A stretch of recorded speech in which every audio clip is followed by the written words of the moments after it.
Ang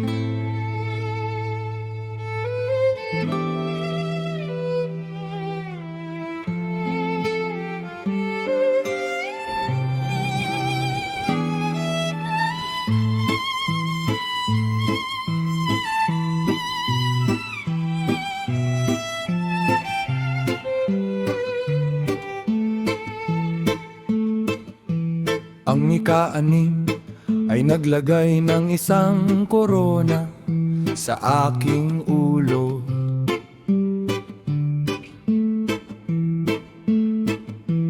Ang ika-pito ay naglagay sa aking ulo ng isang diadema ng pagkasaserdote at pinuno ang aking mga kamay ng kamangyan upang ako'y makapaglingkod bilang kahan sa alahaya. Abayahawan!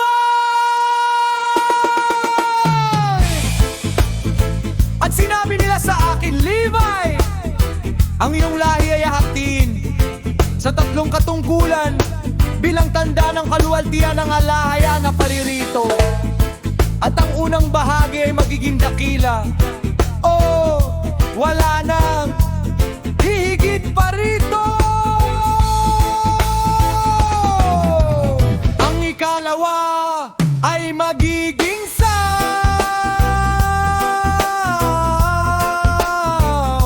pagkasaserdote.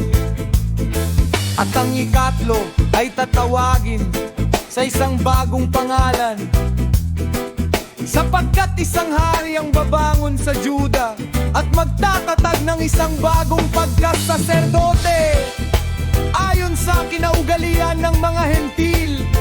Ang kanyang pagkanaroon ay minamahal bilang isang propeta ng kataas-taasan mula sa lahi ni Abraham na ating ama.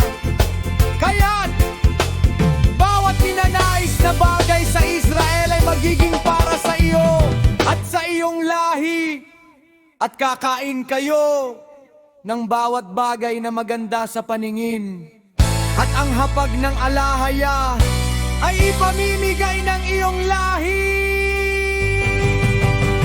At ang ilan sa kanila ay magiging mga pangulong saserdote at mga hukom at mga eskriba, sapagkat sa kanilang bibig pangangalagaan ang dakong banal.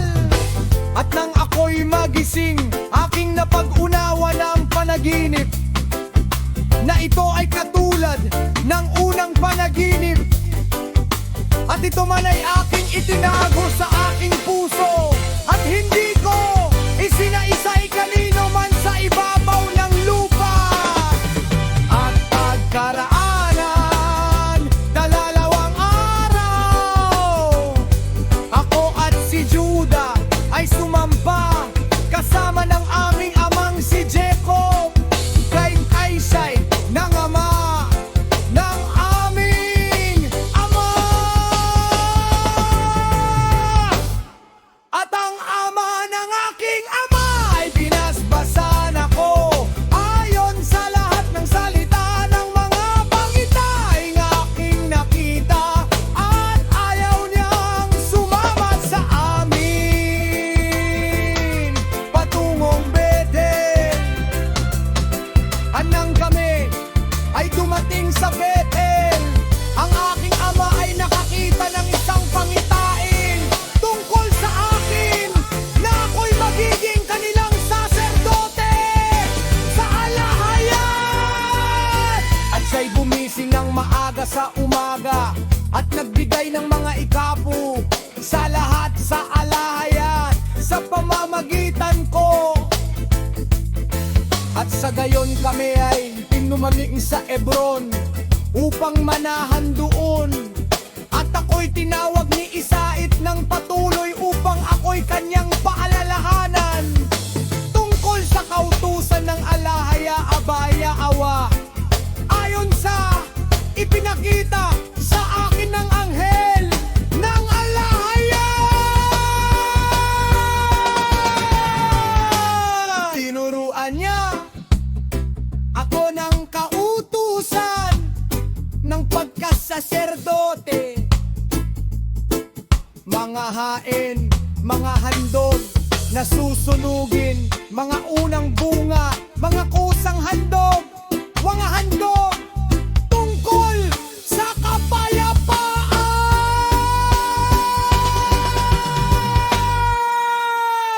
At sa bawat araw ay tinuturuan niya ako, at siya'y abala para sa akin sa harap ng alahayat. At sinabi sa akin, mag-ingat ka sa espiritu ng pakikapit, sapagkat ito'y magpapatuloy at magpaparumi sa dakong banal sa pamamagitan ng iyong lahi. Kaya't mag-asawa ka ng isang babaeng walang dungis o karumihan, samantalang ikaw ay bata pa at hindi mula sa lahi ng mga dayuhang bansa. At bago pumasok sa dakong banal, maligo ka at maghandog mo ng hain. Maghugas ka at muli pagkatapos mong ihain, maghugas ka.